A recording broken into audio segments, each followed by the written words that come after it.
साथ ही जिस तरह भारतीय जनता पार्टी और पूरी सरकार जीएसटी को लेकर गुणगान कर रही है, आपको ध्यान होगा कि जब कोरोना के काल जब समय चल रहा था, उस समय पेट्रोल और डीजल में केंद्र की मोदी सरकार ने 30 से 35 रुपए एक्साइज ड्यूटी उन्होंने बढ़ाया था। कोरोना खत्म होने के बाद उन्होंने 5 रुपए कम किए और उसके बाद जनता को एहसान जताना शुरू किए। मतलब इसी तरह से 2017 में जब जीएसटी इन्होंने बढ़ाए, उसी समय हमारे नेता माननीय राहुल गांधी जी और कांग्रेस ने इसका विरोध किया था कि जीएसटी बढ़ाना देश हित में नहीं है।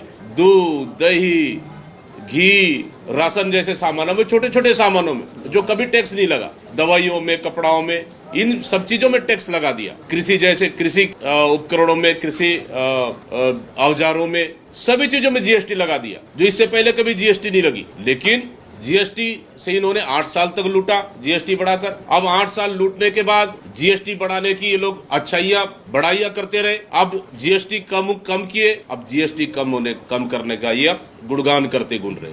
क्या उत्सव? जीएसटी बचत उत्सव। जीएसटी बचत उत्सव अगर आप बना रहे जीएसटी कम करके, तो फिर जीएसटी जब बढ़ा था वो कौन सा उत्सव रहा? जीएसटी लूटने वाला उत्सव था क्या? जीएसटी बढ़ाओगे तब उत्सव नहीं था, जीएसटी कम करोगे उत्सव। एक तरफ जीएसटी लूटने का, जीएसटी बढ़ाओगे जीएसटी लूटने का उत्सव, और कम करोगे जीएसटी बचत उत्सव।